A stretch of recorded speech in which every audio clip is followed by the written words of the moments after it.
I'm Otis Pierce. I am from ESU 7 in Columbus, Nebraska, or in Northeast Nebraska. I am a professional development coordinator, mainly focusing on technology integration, but kind of a jack of all trades, king of nothing type piece going on, and do a little bit of, have my hands in a little bit of everything. Yeah, we can understand that. We've been in that same spot ourselves. Well, and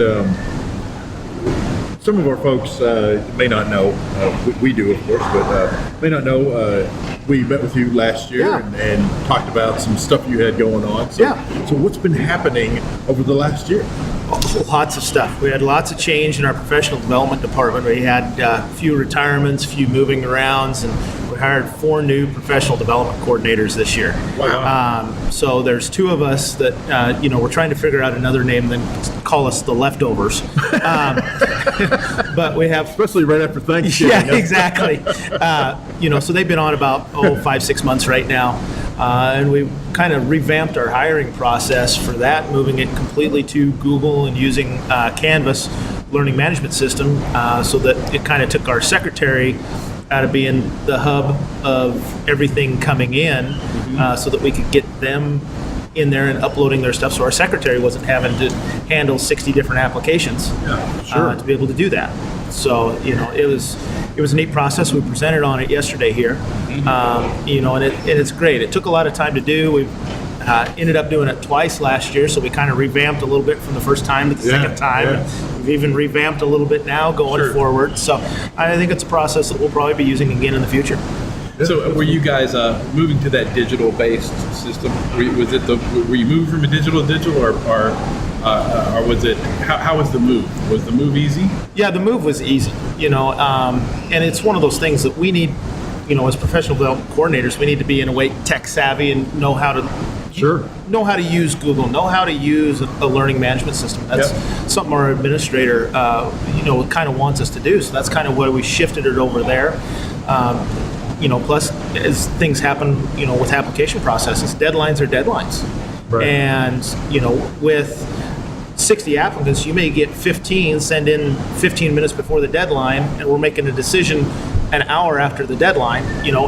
They're not going to get those 15 in. So this was it turned off right at 11:59 of the day that they were due, and only those of us that were on the interview committee then had access to go in and look at the materials. Yeah, that's really nice. It makes the whole process much smoother. Well, especially if I emailed that to you 5 minutes before, but you don't get it until 3 hours afterwards, and they said they could email it then. So it kind of compacts that down a little bit, but they could still send us a paper copy if they wanted to. We still gave that option. But, not many did. We had some paper copies of transcripts and stuff because they wanted the official transcripts sent. But other than that, it was, everybody did it online. That's very awesome. So, doing your session, did you have any epiphanies, questions that are asked and make you think, hey, we can redesign this here? Or did they have any epiphanies? They go, oh yeah, this is exactly what we're looking for? I think there were some epiphanies on the participants' parts. There was one question that I'm going to have to figure out how to make it work through Google and trying to make sure we know what all is in and what all isn't, especially some of the stuff that was done in Google, and then we used some similar to Autocrat to send it to a document so it's easier to read than going to the Google spreadsheet through the Google form, to know that that's done a little bit easier, trying to figure out maybe how to automate that a little bit more. But that's going to take some working and thinking, and of course airplane time tomorrow might help with that piece. We were thinking the same thing about some of our editing. There was a question I had, and it just, so here at the conference, have you had any epiphanies by going to a few other sessions? What's been your favorite one so far that wasn't yours? I really enjoyed Brad Wade's opening keynote yesterday. That was really good. Some of the things heard just kind of reinforced some of the things I'm doing with my schools. I went to Ryan Crone's one just before he's part of that division of CISA 1 with the personalized learning piece. Had some epiphanies there, kind of some, hey, this is, because we're doing blended learning in our service unit in our state. Now we just need to do a little bit more of a shift in some of it. We got some of their main basic components that he was talking about. Now we needed to get to their outer layers. So some ideas to go through and help our schools out a little bit more and everything. So, it's always great to come to a national conference and see what others are doing. Sure. And be a learning conference for us and get ideas like, hey, I wonder if we tweak that just a little bit, and how can we do that? Yeah. That's what makes it fun. So, as you're doing professional development, have you, and maybe you're already doing this, I don't know, have you looked at the concept of kind of the flipped PD, or you even talked about blended learning, in your environment? Are you doing blended learning on the PD side at this point yet? Those types of things. It's a great question, and yes, we are. There's a school that we're working with that just got their own domain for Canvas, and we're doing some things ahead of time, putting it on Canvas for them to look at, so that when we go in and do the PD, we can have much richer discussions right off the bat rather than having to do some of that pre-work, and really use that time, no matter how long or short it is, to the fullest. We do some of it as well in our workshops that we have at the service unit, trying to get them up and moving around, doing the station rotations, and try and do some of that so that they kind of control their own learning and can see it, maybe connect it to what they can do in their classroom. The PD that you guys do, and I realize not every PD could possibly qualify for what I'm about to say, but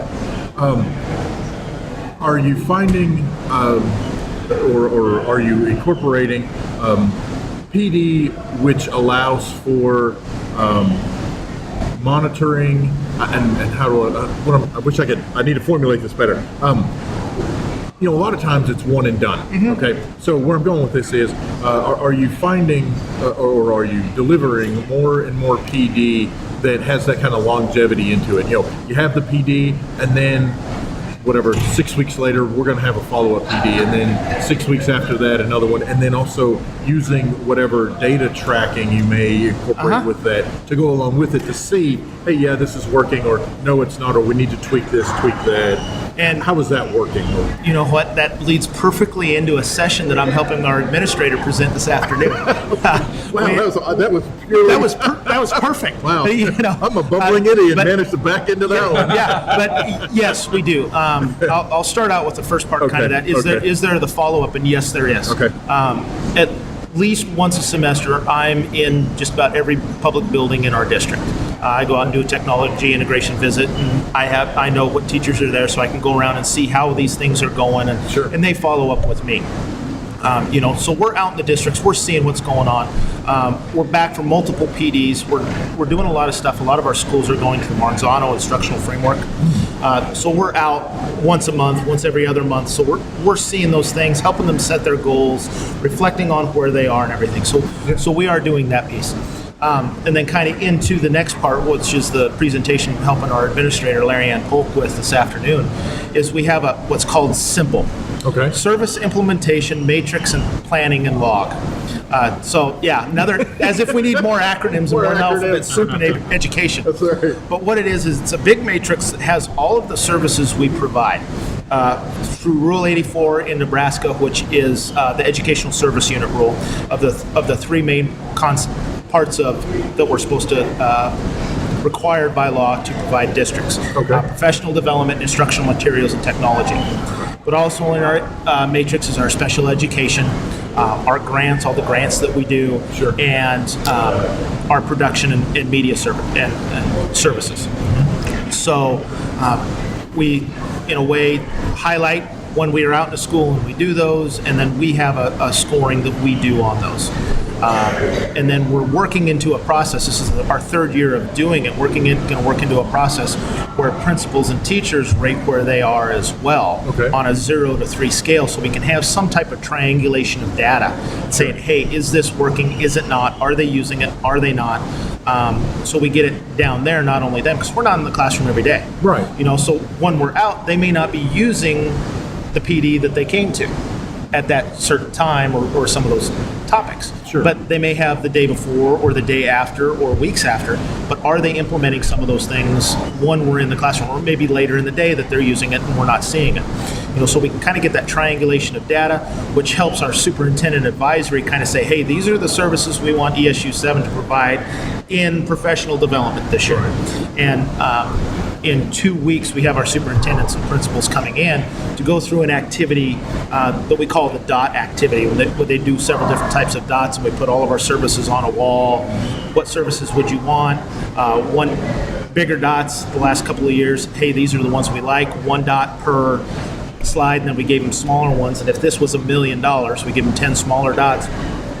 If this was $1 million, where would you put your most money in? And that kind of helps guide what services we're providing in professional development, instructional materials, technology. Sure. Yeah. So they kind of have control of what they want us to provide, and it's really narrowed our focus on our services. So Sure. we don't have this long list of 500 things. Right. They say, hey, we want these 20 things. These are the Right. 20 things in PD that we absolutely want for our teachers. So it helps out a lot. And then in that as well as we have in this Google spreadsheet, we do planning conferences in the spring with all of our schools to say, this is PD we want with Marzano. Here are the dates that we have. Sure. This is what we have. And then we have a log that whenever we go out, we log, this is what we did, this is the date, this is how long, this is who was affected. Here is our presentation and notes so that we can go back and steal from each other, if Right. you want to say it that way, Yeah. for some other topics that we may be going out to another school to do that same type of topic. So that we have at least a log of, hey, here's where we were and here's what we did. Yeah, absolutely. That's awesome. Man. So good thing you backed into that one. So so you said you have one you're having with this afternoon? Yep. Which one is that one? 2:45. It's in room 102. I can't remember the exact title of it. Of course, I suppose I could look on the app as well, because I do have it on my schedule. Data-driven services accountability in room 102, 2:45 to 3:45. Cool. So And you're there as support, right? I'm there to support. It's our administrator. We're working on some things, trying to get an app made out of it. Some other ESUs in the state are going to pilot it. So trying to get it statewide with a lot of cool. matching up with our AESA system. It's our accountability system in Nebraska through the Department of Ed. So Well, we don't want to keep you too long. Yeah, You've got not a problem. prep Yep. or anything, but it's always great to see you. Yeah. And we'll keep in touch better this time. Yes, we will. We Yeah. will. We will do that. But our regular show is every Wednesday at 4. Is it for Central Time?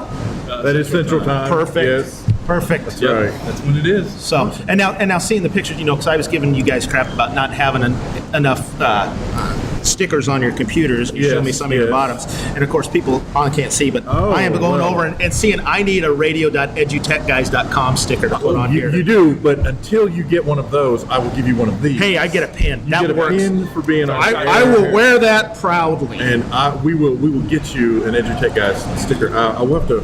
Obviously, we will have to come up with a smaller version. Oh no, make it that big. I'll just go over the top of everything else I have. So I'm already going over the top see, anyway, you're so I might as well. already- It'll work. We'll make it work one way or another. That is awesome. We can do that for sure. That's That is great. cool. Hey, Otis, thanks for stopping by. Yeah, thanks a lot, guys. I It's always appreciate fun. it. Yeah. Yeah. We always learn something.